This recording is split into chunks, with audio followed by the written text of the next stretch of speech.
So this is an interesting session that we have on board. Not as interesting as my long hair, but definitely interesting as far as the luminaries that we have over here. And let's hope we can make sense of this human versus machine, or human and machine, or human X machine, however you want to call it. So we had a bit of a confab before this, this session started, and we were all wondering how should we tackle this session. Everyone said, let's take it as a free flow. Go ahead with your usual style of doing it. So I'll begin by saying, we heard Siddharth just now saying that emotions, you really have to connect with your customer emotionally. We are headed towards a universe which is moving more and more towards automation. We'll come to the emotion part later, but let's go ahead with automation. Each of you all can begin by saying talk about your company briefly and the services you provide, and where does automation come into your business? Beginning with, I have Rohan first on my lineup. So Rohan, what does your company do? Perfect. And where does automation come in? That's what you're delivering. Sure. So I'm Rohan. I head digital services for Havas Media Group India. We are a full service digital agency. So, end-to-end services for whatever the digital requirement is, social, programmatic, planning, strategy, data, even managing first and second, third-party data as well. But I think that's quite a short note about the agency. And, as an agency, we have always believed in three things. We believed in connections, context, and content. We believe that it's important for every agency to, definitely look at these three things. Are you getting your audience right? Are you getting them in the right environment? Are you creating the right content for them? If I were to really take these three pillars of these three C's in the realms of marketing automation, I think you have so many tools out there, and even a basic research for anyone says that, there will be 50 or 100 tools on marketing automation, each catering to, a simpler aspect. One is for social, one is for website, one is for pricing automation. But, I think largely for me or as an agency for automation, we require automation everywhere. And my only hypothesis for this is that, let's assume only 10 touch points to conversion. All right. If there are only 10 touch points, a 10 factorial means about 3.5 million unique paths to conversion. We are planners. It's difficult to assess each and every touch point. Also understand that the user journey is so complex that, even if you were to fathom that, 3.5 million unique paths to conversion, it's difficult. So I think automation features as a part of our, largely our execution process, because it's not only about finding the right audience. I think it's also about getting them connected with those right three C's, which I spoke about. So for me, automation is all about giving efficiencies to the clients that we work for, both from a media standpoint and also from personalization largely that we look at. Great. Nikhil, you come on next. So it's over to you. Oh, great. I think we're the first panel for this very exciting 3-day fest put together by ITV. So congratulations to you, Anil, and the entire team. And I think human versus machine is the very interesting. Human versus machine, we can interpret it however we want to. It's all about however we want. So I'll start with a very human introduction of myself. I'm Nikhil. I lead the business for India and Southeast Asia and parts of Middle East. I work with a company which is an acquired company of the Affle group called mediasmart. We're a Spain-based organization spread across 100 plus countries. We are technically a full stack marketers DSP. By that, what I mean is we are a programmatic in-house setup with multiple features. Across Asia, we work across multiple formats. A large part of our business has always been self-serve advertising, which leads to the whole automation part of it. And I will start my thought process here with a very simple quote from a MIT economic professor in his book, The End of Theory. His name was the Richard Buxtehude, and he said, "No man is better than a machine, and no machine is better than a man with a machine." Right? With that context set, this conversation becomes much, much frugal, because then we leave it to the interpretation of where the world is moving. And while I talk about the industry that I represent, AdTech, I think a large part of us, are very well versed. Rohan obviously touched upon it briefly, that automation has become an integral part of some of our daily habits, and especially when it comes to an industry that most of us are most familiar with. And I think Anil, you have spent a tremendous amount of time, probably over 2 decades, correct me if I'm wrong, in advertising. 4 decades in this industry and 2 decades in the world of the internet. Fantastic. So 2 decades relevant in digital, 4 decades in advertising. So if you put that all together, I think the programmatic advertising landscape has predominantly really, I think, quadrupled in the last 4 to 5 years. And if you look at the statistics, I think, and I will always bring pre-COVID and post-COVID because it's an important context, that the automation part of advertising, especially programmatic advertising, has grown significantly by 30%, led to factors external to it. So I think what we are realizing is that programmatic as a business is going to be more than $159 billion globally. 89% of all, in fact, digital display dollars spent in 2021 was all programmatic, which is again going back to automation. And what it's bringing to the table, automation, is just not one-fold. What it's able to do is, it's in this cookieless world that we are moving into, it's bringing growth across multiplicity of advertising itself. So in isolation, it's looking at display and video, the most basic format that we know. Connected TV, the most buzzword that we have talked about. It's completely automating that part of the business, saying, you know what, this is where the growth is, this is where we're going to be. 2022, anybody who has read digital automation trends would have read about digital OOH. That's something that we will see drastically growing. And then we talk about location, proximity, omni-channel. Everything is going to become a very interesting part of the whole automation-based advertising being served. And I think one last thing that I'll leave all our panelists with is another research that I was reading. It is Alfie's Global Research of 2021.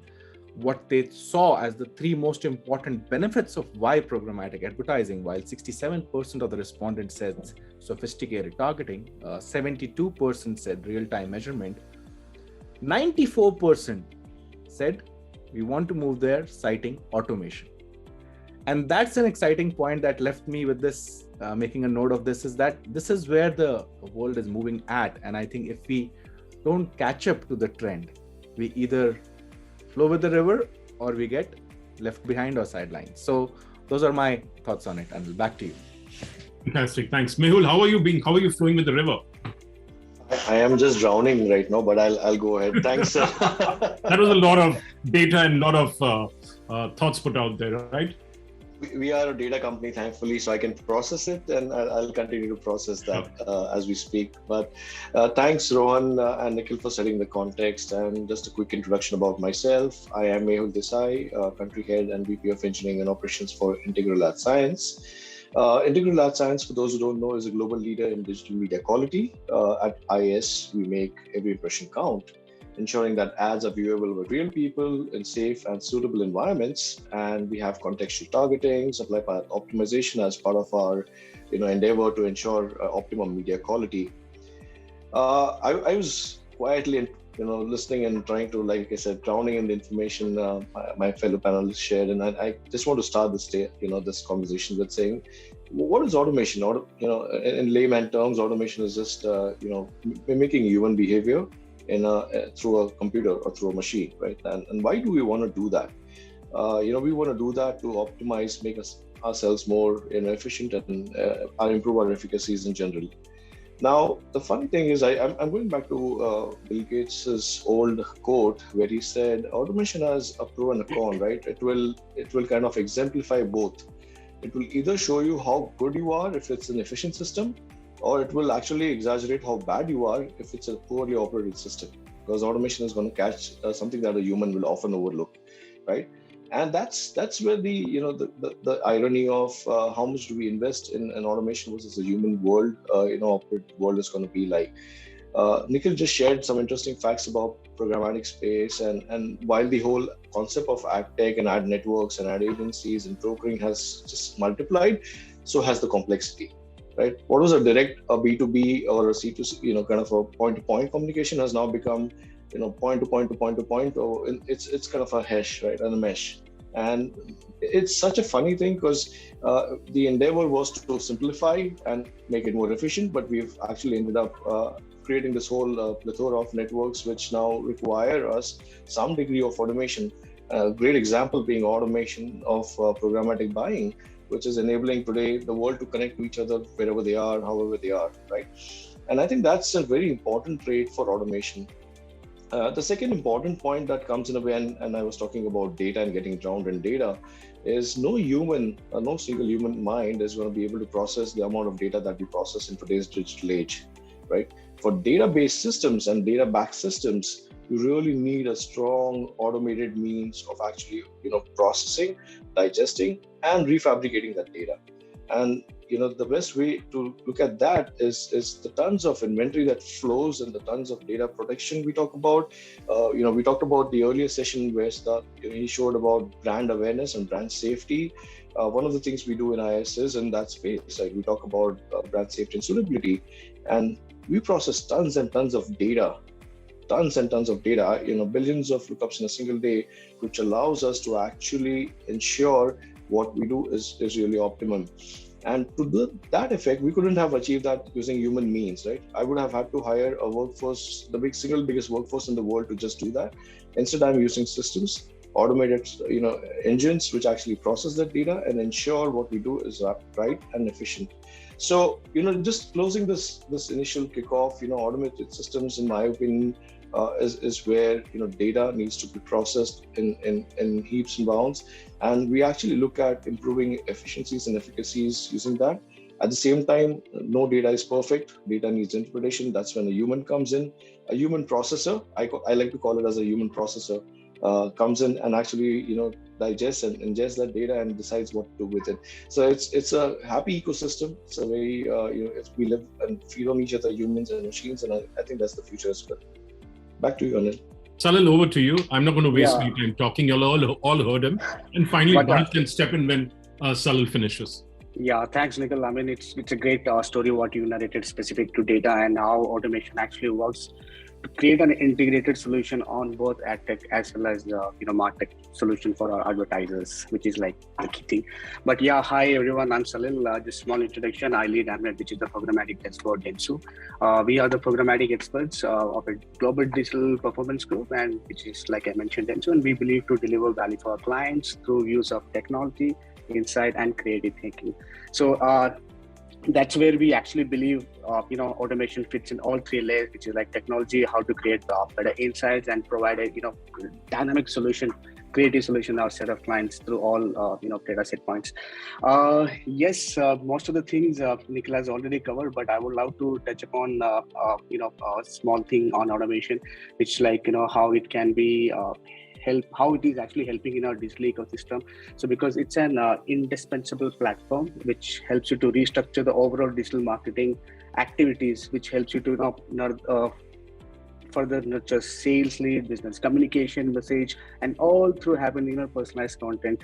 So to give you a more relatable example, we see recommended shows on Netflix, right? And based on our past content consumption and the current trend which is happening in a region, so the ads or the content is being popped up, on the screen, so that we can have that relative. Similarly, in advertising, the products are shown based on specific to user interest, affinity in brand safe environment, which is all indirectly led to a data concept. So yes, that's automation for us. Perfect. I can pick it up. Salil, thank you so much. I think what you said about Netflix is something what we can say that Taboola is all about doing recommendation in open web of content, much similar to Netflix. So hi, my name is Bharat, and I lead Taboola in India. It's a country manager. It's been like a 2 decades of experience looking at different side of the table. It's very interesting the way I see when I joined first time. I remember I would be selling SMS and IVR. I've gone to a position where now everything is going towards application side. Even if today I have to switch on my fan, I actually use my application and I get switch on my fan. Likewise, but of course, everything has own challenges. Talking about Taboola, basically, as I said, it's a content recommendation platform. So we make sure instead of you as a user browsing a specific site, you looking at what should I consume, because of course we have so much of content around us.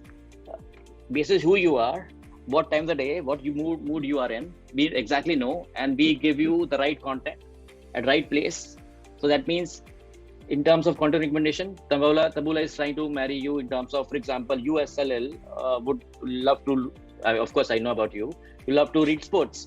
So content basis, I know that Salil is there on specific site. So he will give a pop-up couple of content articles on sports, and then you will see one of our technology content. And below this, we also know that you are a frequent traveler, and you of course keep traveling on a weekend. So we'll give you a sponsored content ad by Booking.com, which means everything is being tailored and customized as per your requirements, your content consumption pattern. So we know your exactly behavior. Now, so basically what we are trying to do at Taboola, we're trying to marry the two best of both worlds, which is human and machines working together. So for example, as an advertiser, whenever we set up a campaign at Taboola dashboard, we use human brains in terms of building the strategy. When we have the strategy, we set up the campaign, and then we reach up to the platform to manage everything. So for example, at Taboola, we have something called Smart Bed, where we don't have to put across that, for example, Anil is coming to a specific site, and I should give him CPC of 5 rupees basis of his likeliness to click on ad and convert. Salil, for example, is a, for example, I know that he's a frequent traveler, as I said, that we give you 10 rupees click basis your likeliness to click on an ad. So amazing, every person is being treated very, very differently. And it's like a one-to-one interaction, even if you're doing on a internet, which is like a WWF. But we know exactly who Salil is, we know what he consumes. And then we set up a campaign, you look at the data, you click on it, you look at data insights. Now again, human comes in. Human look at, for example, if as advertiser, we put across certain creatives, which needs to be looked at. For example, in India, we don't have English only. We have 22 or so many languages I look at. Now, somebody cannot look at from machine side, let's say Hindi or different languages. So we need humans just to make sure that it is not translated, it's localized. Otherwise, the machine will lose the power of looking and processing the data likewise. So after this, of course, we have a lot of data and insights of any of the campaign that we do. And then we, of course, introduce again human, which makes sure it processes the data and build the learning out of it. So it's a combination of recommendations come from machine and human. And I think that should give rise to the better efficiencies, happy customers, better ROI, not only from a conversion perspective, but lifetime value of a customer will increase because their pattern towards spending time specific site or specific will be much more higher. And then of course, then we have happy customers on the day. So basically, this is how we're saying, I think marriage of the two things is always workable. Yeah, so I'm going to continue asking another question now after this. And I'm going to go in reverse order now. So you'll have to bear with me. Nikhil, you'll take a little while coming, getting a chance to speak. So in terms of, you said that you're customizing it based on what I like, etc. So tell us some of the best practices which you've set in place on behalf of certain clients and, where you use automation, some of the best practices, if you can share that with me, Bharat. Sure. Thank you, Anil. That's a beautiful question. I can say that I was giving an example of how Taboola we do, reaching out to customer one-on-one. So I think one of the best example is, so we got a campaign, say for example, I'm just giving you India, say Nissan, and they would like to launch a specific campaign. And then we know that Salil or Anil is primarily browsing in India, say NDTV as a page. Now, exactly as I said, we know who Anil is and he is browsing and what are the key things. Now you're going to a specific site, say NDTV sports page. And we also know that you're a sports lover. What we do is automatically, once we set up the campaign and you put as your target audience, machine will identify you and saying that you are possibly looking at like a football as a content, or on the fly, will customize and change everything in the background. And the creator that you see is very personalized with a football talking to you in a sports manner, which is in the right environment. So we are saying we are talking to a user at the right time and with the right environment, with the right creative. And we exactly know that which geo, of course, you're based at. Now you're talking to you, and we also know your behavior pattern in terms of which funnel you are lies right now. Have you ever come to a site before? Have you clicked this before? Basis what you have behaved in the past will give you CPC likewise. Now, if you look at you as a user, which you're more happy because now you are in the right context, and the ad is giving you, so your eyeball's gonna be there. There's a possibility that you would love to understand. I want to click it because it is something that's talking my language. And then there's of course, for an advisor side, they are not. It's very because it's native environment. They are not introducing. They're not giving any specific environment to a specific user in a bad, and you are reaching at the right location with the right messaging. So conversion is more. the ROI is. So I want an example which worked very well for you all, and one which didn't work. I think which worked is, I think, all of the brands that come to us. So if you understand from Taboola perspective, so we have two sides. One is our branding campaigns. Their objective is, and then of course their performance campaign, which go down the funnel. Both the sides, let me give you an example of performance campaign. So for example, if we have a brand, again, let's take example of Nissan. You are there just to make sure that you have to sell your car. Okay. So what we do is we customize everything in such a way that you are browsing, as I said, same example, you're browsing an NDTV, you're looking at technology page. So we have everything talking about technology about Nissan car. Then you will browse like Nissan, you will go to the specific site. We know which funnel you have dropped in. We'll give you retargeting saying that you love to understand the technology behind the power behind the Nissan car. And then eventually we get the data. And basis the data, we revolve around, give you the personal messaging. So I think I don't have any specific example. I think every brand that comes to us at Taboola, make sure that we give them understand that their KPIs, their objective, understand their expectations, and then of course optimize the campaign through AI likewise. So something which didn't work for you, your best, not so best case of use of automation. I think. Don't tell me you're perfect. No one is perfect. It keeps happening a lot of time, of course. For example, I think one of the campaign that we got from Amnet itself, of course, I'm saying because Salil is in front of me, so I can say that we got this campaign. A lot of time we in terms of we report specific data, and we saying the number of conversion came through Taboola is say X, and then advertiser comes back to us, it is not X, it is minus 20% less. Because I have so now I can't find a machine because it's because of integration. Is not perfect anywhere. So there are a lot of discrepancy that happens between the numbers. So that's one of the things that it's very, very challenging, though we are very dependent on machines to help us to optimize and of course meet our objectives. And end of the day, machine is giving us a lot of dependency by not giving the accurate data, then we are helpless. Okay. So there are a lot of examples that I can say. For example, one of the campaign that we did, which is coming from Max Life Insurance. As a brand, they would expect us to do say 1,000 leads a day, and we are doing about, from our side, we 200 leads, but he was reporting about 600.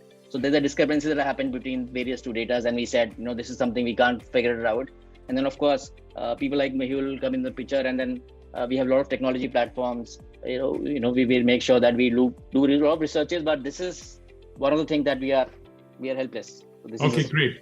So Salil, now over to you. Yeah, I think. From a single stack, it's a great narrative, but as like I said, as Amnet, as Densu, we are a tech agnostic company, and we actually work with multiple stakeholders in the ecosystem. And why multiple stakeholders? Because we purely work from a client perspective and to provide a relevant solution to the client, and based on the requirement, we can choose the right partner. So I will not narrate anything specific to any brand or any tech, because like I said, we work with all the partners. So every campaign has worked well. You've got returning clients, nowhere clients that bugger off. So the best practices are in terms of right solution to be provided to the clients. It's purely based on the requirement. Some of the key pillars I want to touch upon to ensure the same are leveraging the right partners. What I said, because every tech system has different capabilities, and as an agency, as a technology agnostic team, we need to choose who is the right partner based on your client, which has the core capability so that the entire stack can be delivered. And being one of the first agency traders in the Indian market, so we have knack for identifying the partner or combination of partners, based on the client's requirement. A tech agnostic approach has provided us with an opportunity to work across both global and. You never failed in your technology selection. I would. I think we can all learn from you. I would recommend my partners can comment on that bit rather than choosing any of this partners name. But yeah, thus giving this a perception, privacy, understanding of capability from market and tech perspective. Other thing which I want to touch upon the best practices are like in a knowledge session, because knowledge session for complete understanding the AdTech tool. But yes, there are failures as well, there are successes as well, but you need to understand what type of AdTech tool which you are using for your set of client, because once you have that complete training about the product, this ensure, the team, the capability of the tool, what are the limitations basically? Because exactly what you mentioned, there are limitations, but we don't speak about it. There are limitations we don't actually highlight. When you know the tech limitation as well as capability, it enables, you to choose the right tool from the partner and keeping the expectation real for the client. Okay, so keeping the expectation real for the client. So I've got Rohan next, if I'm correct in the order, going reverse. I hope, is it Mehul? Sorry, Mehul. Yeah. No, I was piggybacking on Salil's statement, and he said, they don't fail because of partners, and I won't take credit for his success, but we that's why we come in and we take the learnings, right? We learn and we invest in tech. So I'm moving from tech agnostic to a completely tech driven conversation, right? And shifting gears. So at IAS, it's part of our product portfolio is to actually ensure that strategies, campaigns are as successful as possible. That's what we create products for, right? Brand suitability and contextual and everything. And the funny thing is, I want to share like a couple of use cases since we're talking about, some of these metrics, and I'm hearing what I'm hearing from Bharat and Salil. Two things, right? One is we have this automated, tagging with Google that we did, Google Campaign Management, where we actually, do a tag wrap automatically. Don't have human intervention. It used to be manual not so long ago. It's automated now to avoid any human error, and it also saves almost 50% of our tag wrapping time. A classic example is what we did with OMD in New Zealand, where the tag wrapping has reduced by 50%, and now they're focusing heavily and massively on their strategy rather than doing a manual work of tag wrapping. So we're making it more efficient for our clients, where they've been able to use software and automation of a basic thing like tag wrapping, for which a lot of employees would actually manually take files, do some placements, and then use a product like what IS offers. That has saved OMD tons and tons of hours, and that translates obviously to dollars. At the same time, technology has a different perspective, right? Recently, in fact, as recent as last year, we had this wonderful integration with TikTok, and what we realized is, as the world went into the pandemic, the world became very social media hungry, and everybody wants social media, right? And we've all seen the success of TikTok and how it eclipsed even big players like YouTube and geographies, which were very, strong for them. And one of the interesting things that came up late is how do we ensure the brand is still safe when they go on social media, when they go on a platform where real-time video feeds are uploaded by users. No, these are not businesses, these are users. But at the same time, you don't want an ad showing up against content which is debatable, which is not safe. You want to put a chocolate ad and an ice cream ad next to a children content, right? You don't want to put it against an adult content, as an example. So what we did and we saw it as an opportunity, right? Everything is a challenge, opportunity, or threat. The first reaction is obviously this is a threat. How do we take care of real-time social feed? It's too much of work. It could be a challenging, or technically there's a lot of data to process. How do you measure stuff which is real time, right? There's a video being uploaded by people like you and me on a social media platform. There's no guideline. There's no guardrail on this on a video like that. The third thing that comes into play is obviously, making it as an opportunity. And that's what, we decided to invest in. So what we did last year is we invested in real-time video classification. So every time a video is processed, each image, each text, each video frame is analyzed, bit by bit, to the extent that we ensure that the video is safe for the advertisers to actually put their ads on, right? This is a classic example of what would require, again, a huge workforce sitting and watching like in the old days, we had the censor board. We still have the censor board in our industry, but they sit and then they start rating. Oh, you have to pixel matching with this, pixel matching. Absolutely. So we do the pixel matching, but this is on just look at the volume, right? And just look at the kind of data, because a standard cinema or, a 70-inch screen, when you go to the movies, there's a standard script, there's a standard. TikTok, of course, the video, has a standard, but what the video displays is not a standard. It's a user-driven environment. So what we did is ensure that, how do we get some of these classifications in a real-time environment on a social media like TikTok, which is the most popular, one of the most popular social platforms in the world. in a time where TikTok became the biggest reach because everybody was locked down at home. They were sharing videos about recipes, about exercises, about everything. And when you do that, the point that we heard from Bharat about contextual also comes in, right? You want to show an ad related to weightlifting or something around gym equipment when a TikTok video is about, say, a gym, right? Or somebody is doing some heavy lifting over there. So that's where the power of technology came in. Otherwise, what would happen in the old days in the censor or film industry, or where we talk about even video classification, is you would have a bunch of data annotators who will sit and watch frame by frame. They will rate the frame, right? It's like going and doing tagging on every frame. We're not doing that, right? It is automated, it is seamless, and a one-time investment which now everybody can use. So this is where we actually learned a lot about how we structure our data models. I wouldn't say there was any failure in this, but it was a learning curve, because the kind of video quality for geography, the kind of video types, because there's no standard, like I said, right? I sound repetitive, but that's the reality, where a social media platform, there's no universal guide saying this is how a video should be, right? So we were learning on the fly. That is when the power of data science came into play. That is the power of tech that came into play, and it was quite a bit of learning, thanks to which today we don't have to have the manual intervention, right?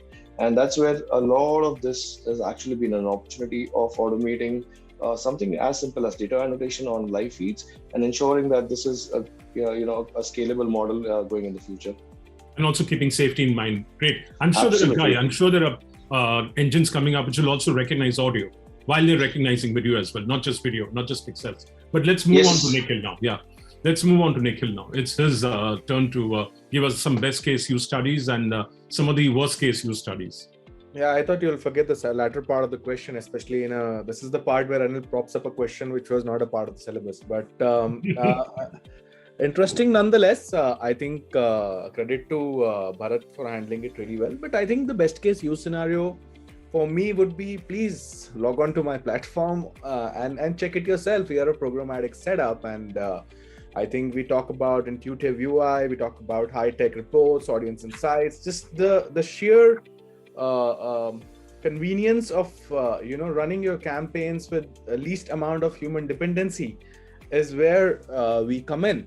And I think it's interesting the point that you brought up on what could be the worst case scenario without really naming a brand. I think Bharat really addressed it. He actually nailed it right in the coffin, because I think what automation to you versus what automation to me, and we are two different worlds, which is where obviously Mehul comes in somewhere centrally managing it, and then Salil and Rohan probably play the part of again managing what represents best what. But we also live in the world of walled gardens, and there are some times where automated and automations across multiplicity of very different organizations do not gel together, which leads to a tremendous amount of disproportionate discrepancies, which goes back to somebody challenging the status quo of saying, I should not automate this. You know why? Because I suffered a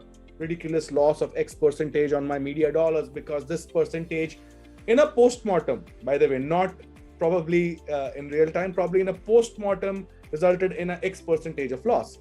I'm specifically not taking names or platforms. So I think that is always a worst case scenario. And the worst case scenario is not one in this particular world of digital advertising that we live in. The worst case scenarios are on a day-on-day basis, and I'm sure between all of us, in fact, between Bharat, Mehul, Rohan, and Salil, we face worst case scenarios on a day-on-day basis where our assumption and of automation and reporting is very different versus integrated with an absolutely different world.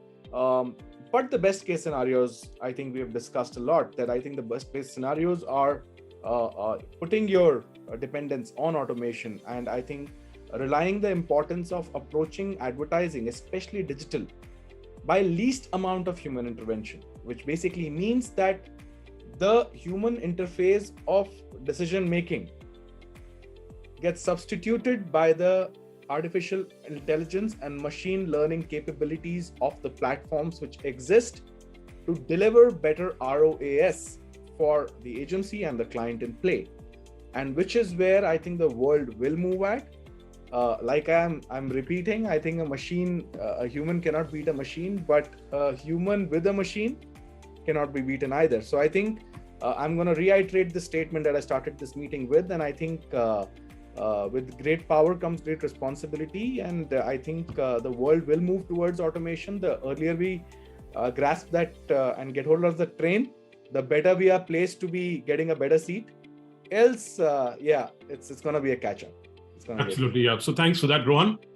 Yeah, perfect. So I'll give you one case that we have had. So I'll not name the exact brand, but this is a jewelry brand. So what we did was, when there were multiple people coming, I think as an agency, we always think a lot on what kind of media we need to spend.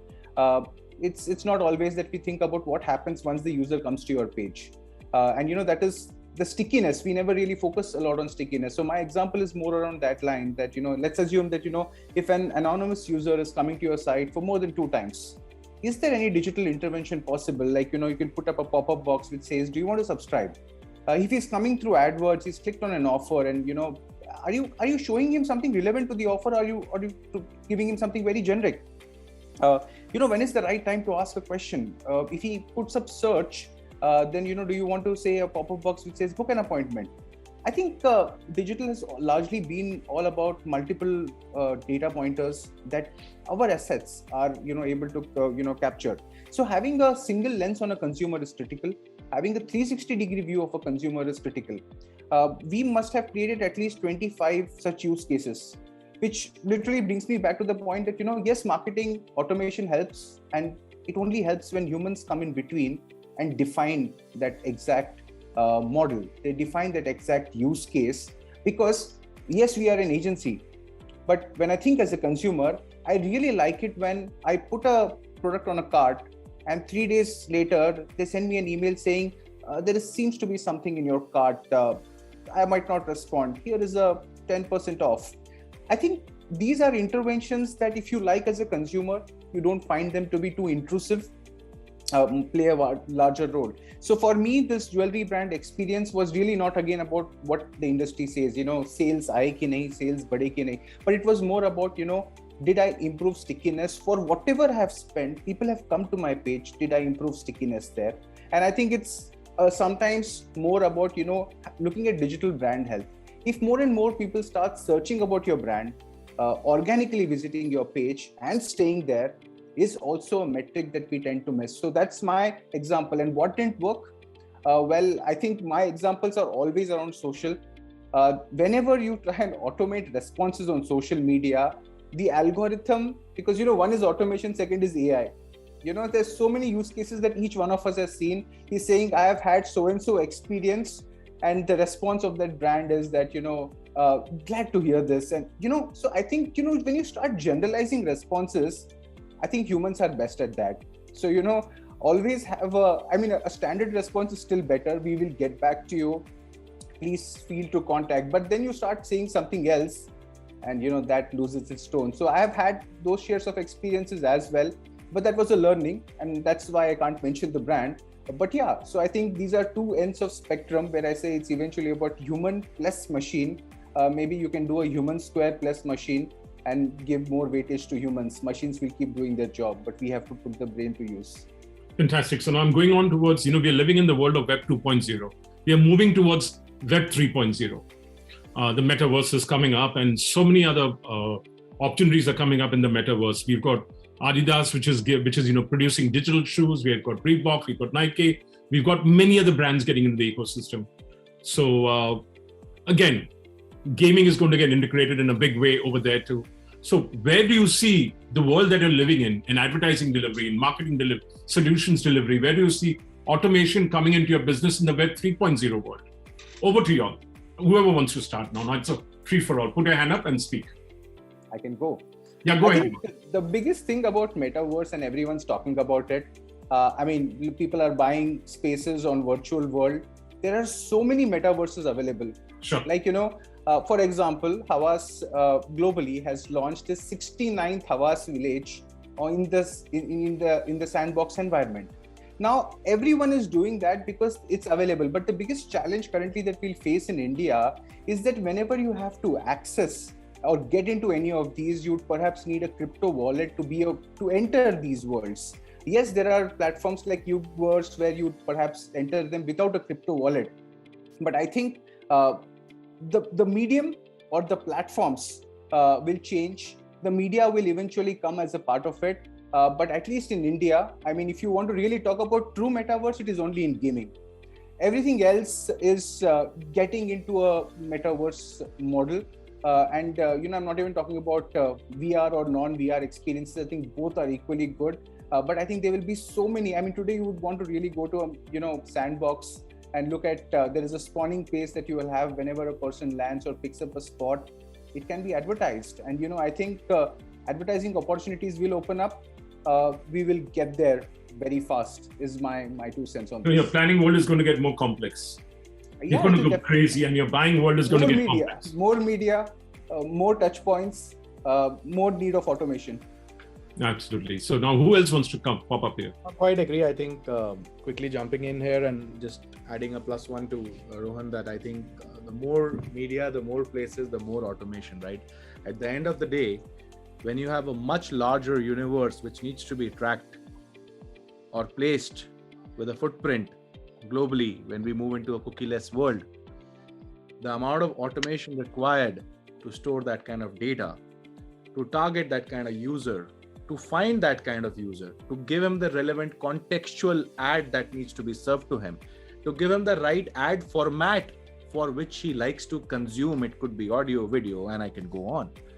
To be making sure that he's the right person, that the ad can be served to a liquor ad to a 18-year-old sounds disaster.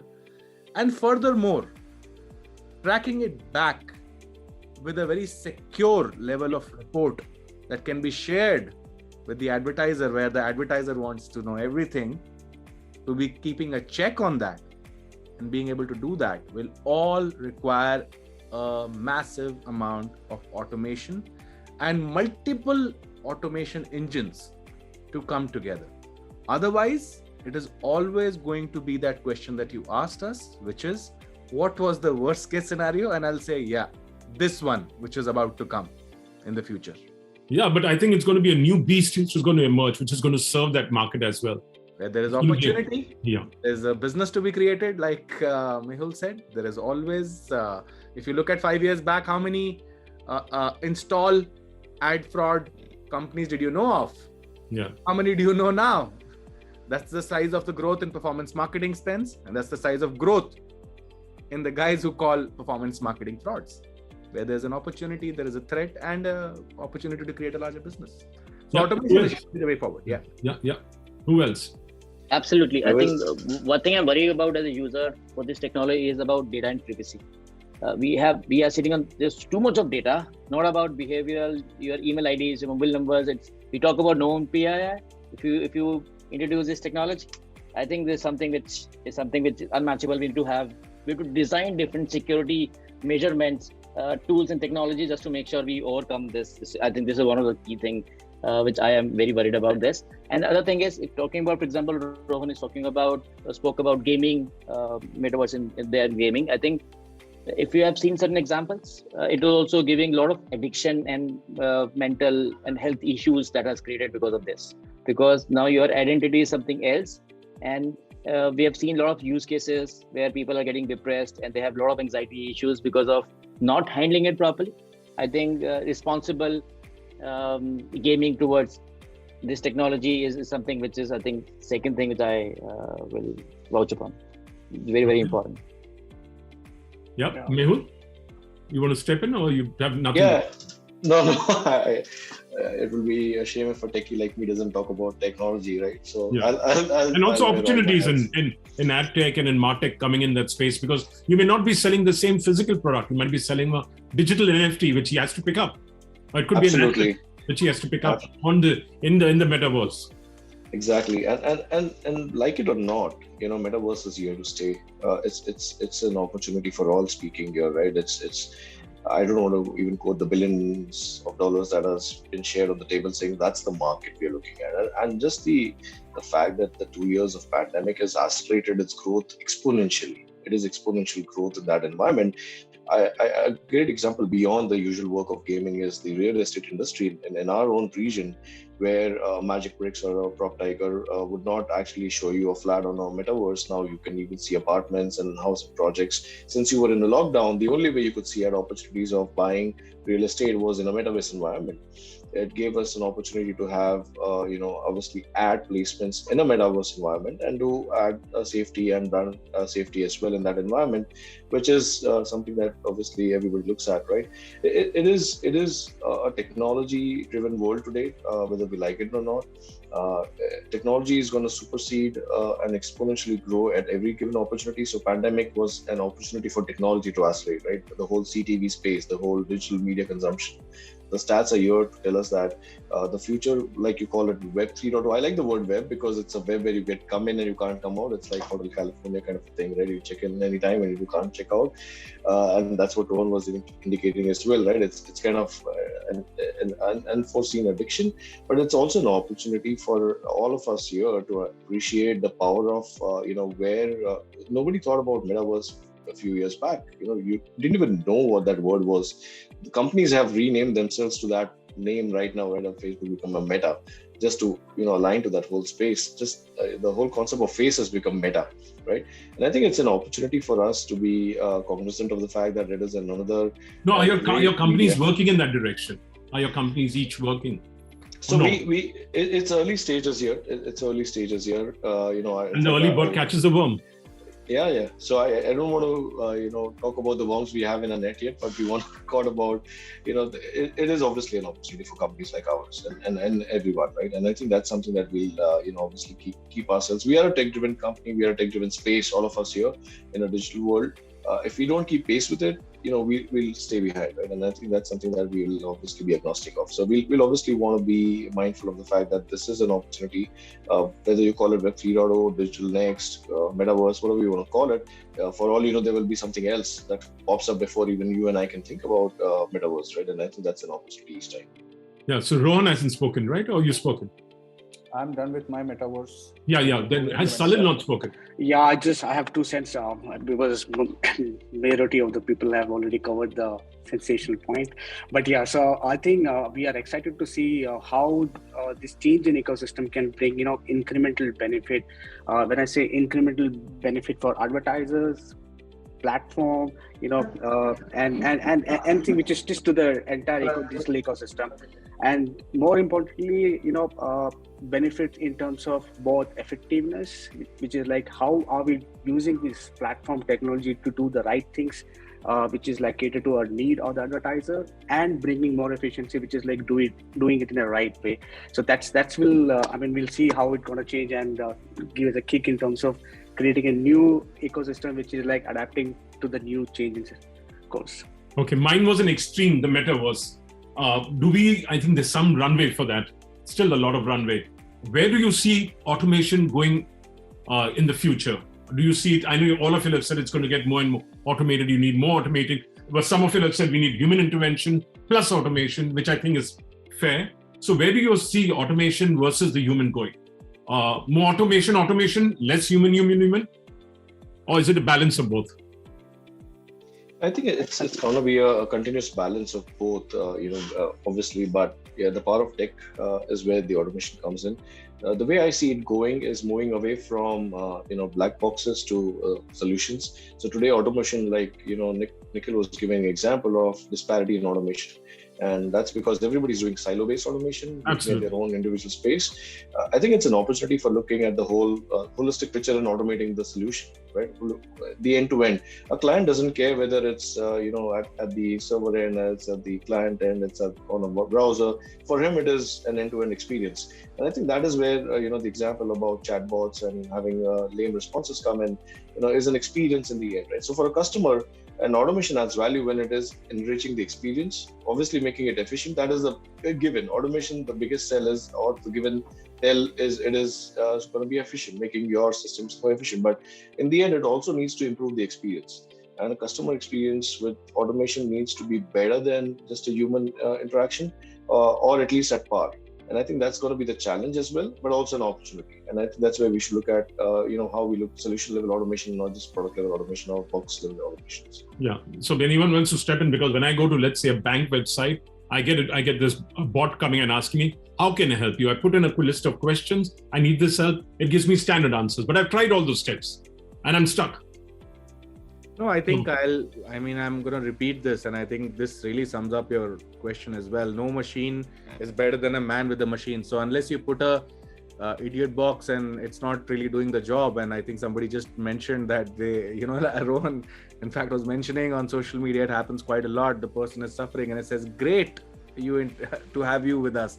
It doesn't really solve the purpose. So I think while automation is the way forward, I think a lot also lies on the behest of people making the decisions and the rightful decisions to go towards that era of automation. If you're gonna eventually become a programmatic setup, but you have 20 people managing that for you, it defeats the purpose of the programmatic business itself. And I think education is what will probably power this, and it is continuously growing. I think I mentioned pre-COVID, post-COVID, how some real trends have shaped up towards automation and people understanding the importance of automation, right? But it's also important that the people who decide to bring in that technology or tech stack, or people who decide to make decisions towards moving towards automation, need to understand what trajectory that they're going to take, because it's sort of a longer runway. Your flight just doesn't take off head up. It takes a bit of time for things to settle in. It requires a certain amount of tampering and setting up. And I think once you've got that trajectory right, you're surely in the way of growth. And I think that's one thing that none of the companies will shy away from. No, I get that again, but like one of you all mentioned that everything's being done in silos. Which are the parts which can be really automated and integrated as well? Who wants to take this up easily? I think the planning side, the programmatic buying and selling can happen easily. Videos can't be done easily. You can't create videos automatic, or can you? Bharat was telling me that a lot of the native campaigns are produced by AI. So, and I sounded a little disappointed. I would like humans to do it. So, which are the areas which are, bots, of course, are automated, and they're very unfriendly and they're very unemotional. Like the Siddharth Sekar said that you have to bring in the emotional connect. How do machines bring in the emotional connect unless there's a human behind it? How does a algorithm do it? I think, I'll just take this, but I think when it comes to automation, for emotions to come in, I think it will require artificial intelligence. I think that's, again, another whole new beast altogether. But I think personally, when it comes to automation, I think most of the brands do take in tools, but they don't, or rather they fail to effectively unlock the potential of that tool. Yes, we have done it because the market is doing it. Maybe the future is going to be all about specialists and, not generalists, very specific to this, who unlock potential. Now, today, there are so many tools in the market, but you take the tool and after that, you're going behind saying, how do I do this? Or, oh, I didn't know this option exists. So I think it's not really about how many tools will come in, but that human intervention. Because I think if I say tech stack, if it has to meet effective, implementation, that effective implementation is only coming from humans. So you might put 100 tools, you will have to put 100 people. So it's a well-balanced academy. Oh, Nikhil, there's no getting away. Not according to me. You would need one specialist per tool. There's no getting away. I think what you see today is, even for emotions, today companies have started making a company like memes spreading, right? So you have ready, and brands take this strategy, and you brands know which ones I'm talking about, that if Dhoni retires on this day, you have 40 memes which will go out. If he does this, he'll do this. That's also automated. So there is human, as long as the human guides the machine is doing a good job. If you're going to be leaving the machine to a bot which doesn't answer your question in a bank or greets people on a bad day on social media, that's where it starts to go wrong. So yeah, that's my 2 cents always. Okay, last words. I think we're running out of time. We have got another 5 minutes, I think. So each of you all can come up, human, machine, automation, metaverse, talk about anything you all want. Summarize whatever you want. Maybe I can give my opinion on this. Sorry. So only thing I think I defer to a lot of things. Of course, what you're saying is right now, human are the one who is driving it, and they will keep driving machines because they are still needed both. But I think personally, looking at the automation that is happening from a Taboola perspective, or otherwise the kind of investment which is happening in the market, machine will drive the machines going forward. I'll give you an example. For example, today, if you have a specific roadblock that happens, they would like to do a cross-functional or a cross-channel integration attribution system is that we are stuck today in terms of the problem. Now, we see the solution of problem is also machine. And if we stuck anywhere, it is only machine who have to drive it. Though we are trying to develop it right now, the way that we are going forward, the way that the investment is going towards it, I personally believe the thing that automation that I see is machine is giving solution to machines. And that is the only thing which the future. I personally feel, I think machine will drive the machines, and we only sit back and look at how they, through, of course, introduction of EQ after IQ as well is required. If EQ level, as you said, Anil, that's what like a bingo, EQ plus IQ that happens to machine, you just have to sit back and watch things regulate, and they will find solution within themselves. And that's the way to go. Okay. I'll just say, Anil, what I shared earlier, we're a bunch of humans on an automated platform having this panelist discussion. The day bots have this conversation through us, I think we would see the turn of automation versus human, and we can have a different debate altogether. They will have a debate about us, maybe. They'll talk about humans. Oh boy. But yeah, at the same time, I think it's an ecosystem. It is a mutually cohesive and coherent ecosystem where we rely on automation for efficiencies and efficacies. We still rely on humans to decision making trees, or a simple example is when a car is running out of fuel, a car is not going to find a way to a petrol pump, right? You're going to need a human to drive it to the petrol pump. Even a Tesla needs a drive to the station. The day that becomes automated, that's when we are talking next gen. So it's a what's already happening. If you look at it indicates, if you're looking at fridges where your particularly the weight of your vegetable vegetable, what do you call it, the vegetable area becomes light, and you've defined what vegetables you have, it automatically, the new generation fridges, it automatically orders fresh stock through grocers like Amazon, and it automatically comes into your place and it replenishes. So there is that aspect happening. Yeah, but not without human intervention. If your fridge, Anil doesn't like, a certain vegetable, he doesn't like beans, the fridge is not going to order beans because he knows your context, he knows the user, he knows the consumer, right? So, but I have programmed it based on my likes already. I have done it. Absolutely. So it's a cohesive system. I think it continues to be for some more time. We will wait and watch. I think when the times turn around and automation takes precedence, it will continue to be an evolving story. The power of tech will obviously and continue to support the evolution of automated systems in the world, and at the same time, the human behavior will drive automation. Human consumption will drive automation. So it's the behavior of humans versus the programmatic way of looking at how automate that. Now you'll also have delivery on these devices, the fridges. Possibly you'll be delivering ads on them. Who knows? Who knows? You'll be also having verification on fridges now next. Absolutely, would love to do that. Yeah. So anyone else last words, or we call it a wrap? Or we've spoken enough? You tell me. Yeah, I think it's more of like how you are customizing your need based on your custom goal.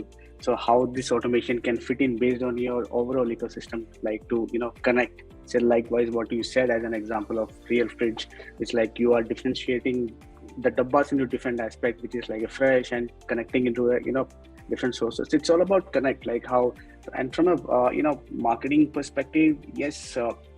It fits in all stages. It's just that what stage you want to define yourself. Is it from a campaign perspective, or even from a creative perspective? So there are different tools which can be plug and play and create that automation model for a marketing solution as well. Yes, human intervention is very much needed, but having said that, yes, it's a hand-to-hand working solution which need to be defined. Okay. Anyone who hasn't spoken, last words, or everyone's spoken? Rohan? I've done.